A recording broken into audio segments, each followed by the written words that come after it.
Les vraies voix Sud Radio, le coup de projecteur des vraies voix. Il y a des enseignants qui se font bordéliser tous les jours. Ça arrive assez régulièrement, 1 ou 2 fois par année. On a véritablement, on va dire, des problèmes qui peuvent être hors de l'école, qui rentrent dans l'école. Ça fait 8 ans que je suis en REP et j'ai pas connu une année sans incident violent. C'est assez difficile en fait à affronter au quotidien. Il y a encore quelques années, jamais un élève s'en serait pris à un professeur. Et donc cette rentrée sous tension pour les enseignants après une multiplication des agressions en décembre, des rumeurs sur une professeure suite à l'étude d'un tableau classique avec des femmes nues, une autre menacée au couteau par une collégienne. Toujours en décembre, une enseignante a été hospitalisée, empoisonnée au détergent lors d'un goûter au collège. En toile de fond, forcément, les meurtres de Dominique Bernard à Arras, 3 ans après Samuel Paty. Oui, alors parlons vrai. Est-ce que vous comprenez la crise de vocation qu'il y a chez les enseignants quand on voit qu'ils sont mal payés, qu'on les envoie à l'autre bout de la France et qu'en plus, on entendait cette prof en REP, il n'y a pas eu une année où il n'y ait pas eu des problèmes dans sa classe. Est-ce que pour vous, le métier de prof, c'est devenu un métier à risque? Et pensez-vous qu'on peut encore renverser la vapeur? Faut-il s'inquiéter du climat décrit comme agressif envers les enseignants? Et bien sûr, Twitter, vous dites toujours oui à 88%. Et Jean-Rémy Girard est avec nous, président du SNALC, qui est le syndicat national des lycées et collèges. Merci d'être avec nous. Bonsoir. Avant de revenir vers vous, forcément, à ce petit tour de table, ces agressions qui continuent, qui sont peut-être moins graves, mais en tout cas, les verbes et les menaces sont plus importantes. Bien sûr, mais les agressions sont scandaleuses, incontestables, elles s'amplifient, et on rejoint paradoxalement notre sujet précédent.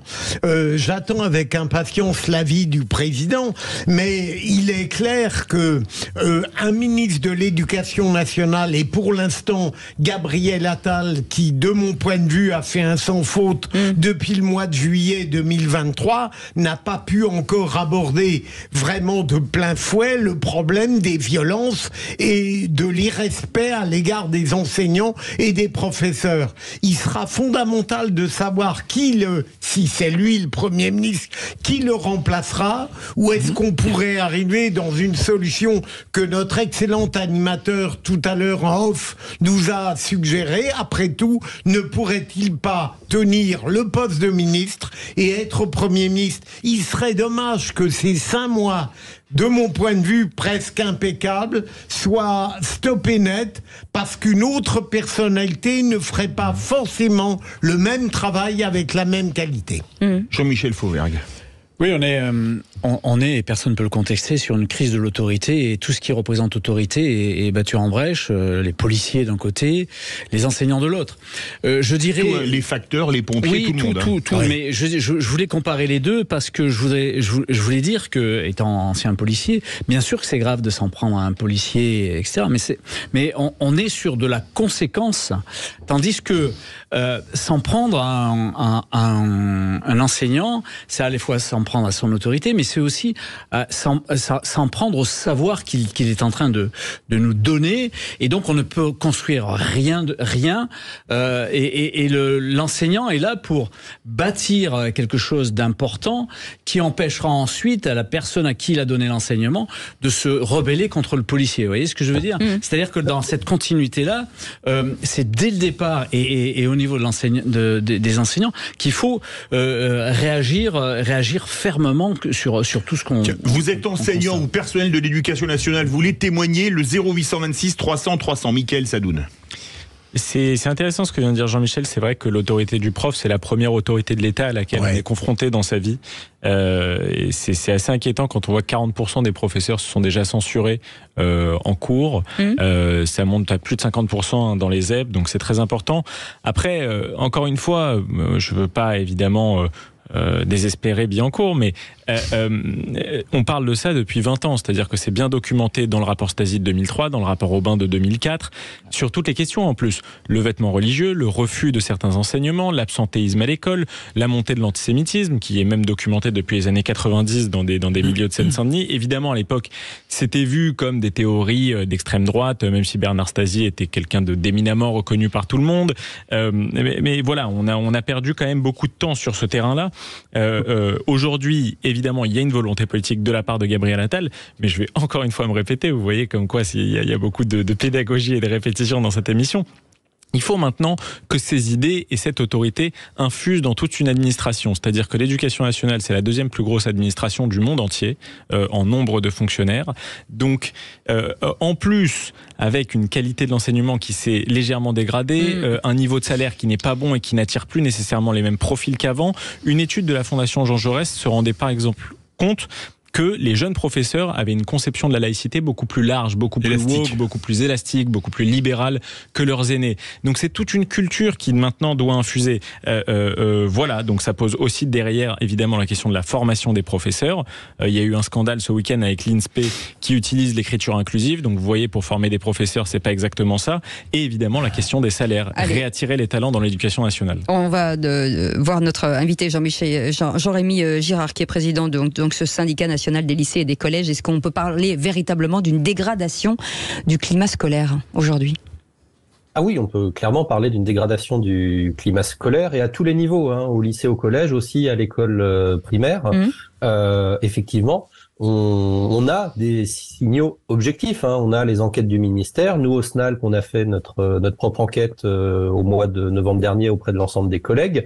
On a même les enquêtes PISA, qui ne travaillent pas juste le niveau en français, mathématiques et sciences, mais qui ont un questionnaire sur le climat scolaire, l'ambiance à l'école, et qui montrent que la France est l'un des pays où il est le plus difficile de faire cours, où il y a le plus de bruit dans la classe, où il y a le plus de difficultés à entendre le professeur. Ça, c'est PISA qui nous le dit, ça, par exemple.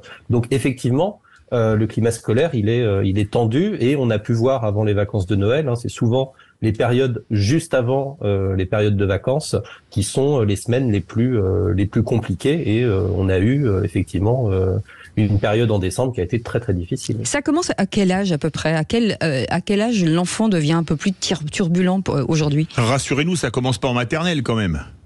Alors, ça peut commencer très très tôt. Non, je vais pas vous rassurer.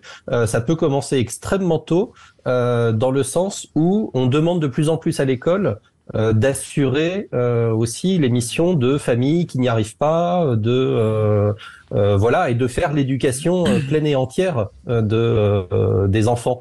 On nous demande aussi d'accueillir, et c'est un très beau projet, des élèves qui ont différents types de handicaps, mais dans beaucoup de cas, on nous les colle comme ça dans la classe sans qu'ils aient l'accompagnement nécessaire. Et c'est extrêmement compliqué. Les professeurs des écoles dans le premier degré qui sont tout seuls dans leur classe, il n'y a personne d'autre, il n'y a pas de vie scolaire, il n'y a pas d'autres adultes qui se retrouvent dans des classes de 25, parfois de 30 en maternelle, ça existe, les maternelles à 30 élèves, et qui sont tout seuls à gérer des enfants que parfois leurs parents n'arrivent pas à gérer alors qu'ils en ont qu'un, c'est malheureusement monnaie courante. Et ça, les professeurs nous le disent, et nous le disent de plus en plus.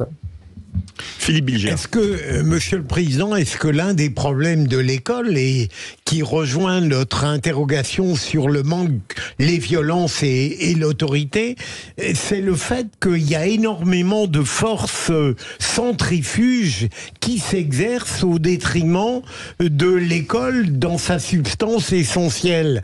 Est-ce que vous pensez que l'expérience de l'uniforme qui est mise en œuvre peut apporter un léger progrès dans ce domaine en recentrant un peu l'enseignement sur quelque chose qui le sortira d'une comparaison et d'un divertissement et de l'inégalité sociale? Alors nous au SNALC, on n'est pas un syndicat, anti-uniforme, disant que c'est l'horreur, c'est la militarisation. Ça existe dans d'autres pays, ça existe même d'ailleurs dans le nôtre, puisque la tenue d'établissement, alors plutôt que l'uniforme, c'est extrêmement pratiqué en Martinique, par exemple. Ça va pas changer grand-chose non plus, il faut quand même se le dire. C'est plutôt cosmétique que réellement la mesure numéro 1 à prendre au vu de l'état de l'école. Pourquoi ça se... Alors parce que c'est pas ça le problème majeur. Le problème majeur qu'on a aujourd'hui, c'est pas parce que les enfants porteraient une tenue que d'un seul coup ils se comporteraient réellement différemment. Ça crée un cadre quand même, non? Ça crée pas un... Non, alors je dis pas que ça n'aiderait pas. D'accord, okay. Je dis pas que ça n'aiderait pas. Je pense pas que ça va révolutionner le système. Je vous dis, d'ailleurs, on a un département d'outre-mer qui a une tenue d'établissement c'est une monnaie courante. On n'a pas constaté dans nos statistiques que ce département était un département qui avait un différentiel particulièrement impressionnant là-dessus. On a aussi des difficultés, ça c'est un point qu'il faut dire parce qu'on parle beaucoup des élèves. On a de plus en plus de difficultés avec les familles aujourd'hui. Je vous donne des chiffres pareils du ministère de l'Éducation nationale. Aujourd'hui, à l'école primaire, il y a plus d'incidents subis par les personnels qui viennent des familles que d'incidents subis par les personnels qui viennent des élèves. C'est un chiffre de l'enquête Civis.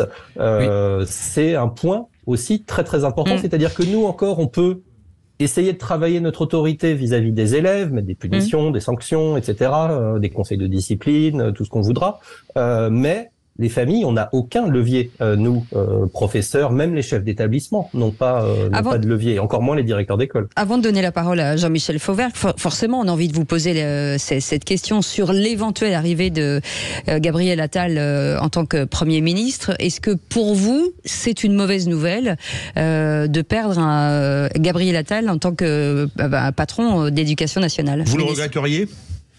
Alors, faut voir si jamais ça se produit, faut voir qui on nous met à la place. Oui. Mais au-delà de ça, voilà, Gabriel Attal est resté 5 mois, dont le mois d'août.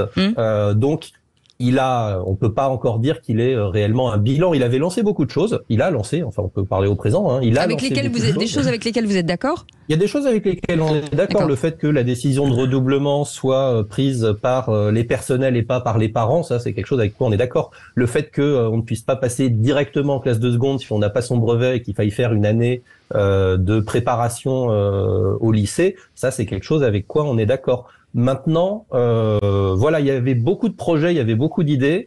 Il y avait néanmoins quand même toujours un point faible, mais qui est un point faible structurel, qui est le côté ressources humaines. C'est-à-dire qu'on est dans la plus grave crise de recrutement d'enseignants qu'on n'a jamais connue, sans aucun doute. On n'y arrive plus à recruter, non seulement dans les collèges et les lycées, ça fait un petit moment, et ça s'améliore pas vraiment, mais également à l'école primaire. Mais vous allez le regretter ou pas? Vous allez le regretter ou pas quelque part?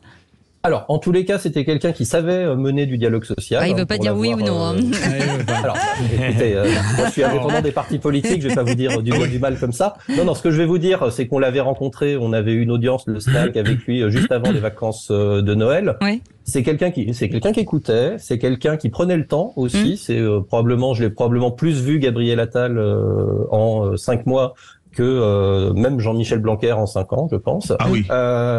Clairement. Néanmoins, voilà, nous, on est un syndicat. Ça veut dire Jean-Michel Fauvergue. Moi, j'aurais deux questions à vous poser, si vous le permettez. Les cours, il reste 1 minute 30. La première question, c'est que il y a eu des dédoublements de classes au CP dans les zones REP et REP+. Est-ce qu'on envoie les bénéfices? Première chose. Deuxième chose, est-ce que dans le corps enseignant rétif, qui était souvent rétif aux réformes et quelquefois un peu dogmatisé, est-ce qu'on est toujours sur ces positions-là? Alors, les dédoublements en CP-CE1 dans l'éducation prioritaire, les collègues qui travaillent dans l'éducation prioritaire trouvent ça très bien. On va pas se le cacher. Effectivement, ils trouvent ça très bien parce que c'est très difficile de faire cours dans beaucoup d'écoles de l'éducation prioritaire. Donc, effectivement, ils trouvent ça bien. La difficulté, c'est que la majorité des élèves en difficulté sont pas dans l'éducation prioritaire parce que c'est un tout petit morceau en fait de l'école, l'éducation prioritaire. Et les conditions se sont globalement dégradées partout ailleurs. Donc c'est très bien pour l'éducation prioritaire. Nous, on a soutenu d'ailleurs cette mesure-là au SNALC. En revanche, dans le même temps, en collège et en lycée, on nous a supprimé 8000 postes d'enseignants, alors même que notre nombre d'élèves avait augmenté sous le premier quinquennat. Donc forcément, ça, globalement, c'est pas non plus un bilan absolument incroyable. Ça, c'est pas celui de Gabriel Attal, pour le coup. Merci beaucoup, Jean-Rémy Girard, d'avoir été avec nous, président du SNALC, syndicat national des lycées et collèges. Merci beaucoup d'avoir été avec nous.